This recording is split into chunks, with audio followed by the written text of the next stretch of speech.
Friends, welcome to Thilaka's kitchen. இன்றைக்கி நான் ஒரு ரெசிபி ஒன்று செய்து காட்டுறேன். எப்படின்னு சொல்லி காட்டுறேன். வாங்க வீடியோக்குள்ளே போவோம். ஒரு 1/4 கிலோ ரவை எடுத்துருக்குறேன். எடுத்து சளிக்கிறேன்னு ஒரு பாத்திரத்தில் விட்டு ஒரு 1/2 கிலோ ரவையாக இருந்தால் 4 பேர் சாப்பிட்லாம். இது 2 பேர் சாப்பிட்றதுக்களவாக நான் செய்கிறேன். இப்போ கொஞ்சம் மரவள்ளி கிழங்கு கொஞ்சம் சீவி க்ளீன் பண்ணி எடுத்து அதையும் அதில் சேர்க்குறேன். மரவள்ளி கிழங்கு இல்லைண்டா உருளைக்கிழங்கு கூட சேர்த்துக்கலாம்.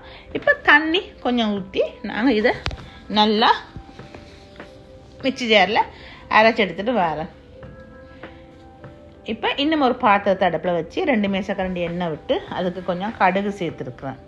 இப்போ 2 வெங்காயம் கட்டமாக கட் பண்ணி 2 பச்சை மிளகாய் சின்ன சின்னதாக அரிஞ்சு அதையும் அதுக்குள்ளே சேர்த்து கேரட் நல்லா ஒரு கைப்பிடி அளவு கேரட் தேவைண்ட வேறு மரக்கறிகளும் சேர்க்கலாம்.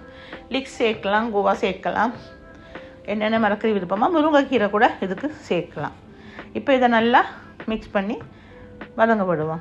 இப்போ இந்த ரவையும் மரவள்ளி கிழங்கும் அரைச்சி வச்ச இதை சேர்த்து இதெல்லாம் கொஞ்சம் நல்லா மிக்ஸ் பண்ணிவிட்டு இதில் காரத்துக்கு தனி மிளகாய் அல்லது சில்லி ஃப்ளேக்ஸ் 2ல் ஏதாவது ஒன்று சேர்த்துக்கலாம். அவங்கவுங்களுக்கு காரம் தேவைன்னா கூடுதலாக சேர்க்கலாம், இல்லாட்டி தேவையில்லைண்டா அதை அவாய்ட் பண்ணிடலாம். இப்போ தேவையான அளவு உப்பும் சேர்ப்போம். உப்பும் சேர்த்தாச்சா? இப்போ இதை நல்லா மிக்ஸ் பண்ணுவோம். நல்லா மிக்ஸ் பண்ணி இதுக்கு தோசை தவாண்டு இல்லை எதுண்டாலும் ஊற்றலாம். கொஞ்சம் ஒரு கைப்பிடி அளவு ஃப்ரெஷ் தேங்காய் சேர்க்கணும். தேங்காவை மறந்துடாதீங்க, தேங்காய் சேர்க்கணும். இப்போ இந்த மாதிரி தாச்சோ தோசை தவாவோ எதுண்டாலும் பரவாயில்ல, நல்லெண்ணெயோ நெய்யோ இது விட்டு இதை ஒரு குழிக்கரண்டி அளவு எடுத்து இந்த மாதிரி பரப்பி விட்டு மேலால் எண்ணெய் விட்டு சுட்டு இதை இரவு சாப்பாட்டுக்கும் சாப்பிடலாம், காலை சாப்பாட்டுக்கும் சாப்பிடலாம். எந்த நேரம் தோசை, இட்லி, புட்டு, இடியாப்பம் இப்படி சாப்பிட்ற விட இந்த மாதிரி டிஃப்ரெண்ட்டாக கொஞ்சம் வித்தியாசமாக சாப்பிடுவோம். இப்போ இது பாருங்கள், சரியான சிம்பிளான ரெசிபி.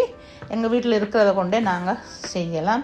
என்ன சாப்பாடுக்குன்னு யோசிக்கிறத விட ரவை இருந்தால் உடனே இந்த மாதிரி செய்யலாம்.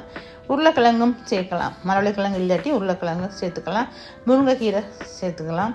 அவ்வளோ ஹெல்த்தியானது, நல்லா இருக்கும் சாப்பிட்றதுக்கு. இதுக்கு நல்லெண்ணெய் நெய்யோ எது வேண்டாலும் சேர்க்கலாம். இந்த காய்ச்சி தானி இல்லை, நீங்கள் தோசை தவாவில் கூட இதை ஊற்றி சுடலாம்.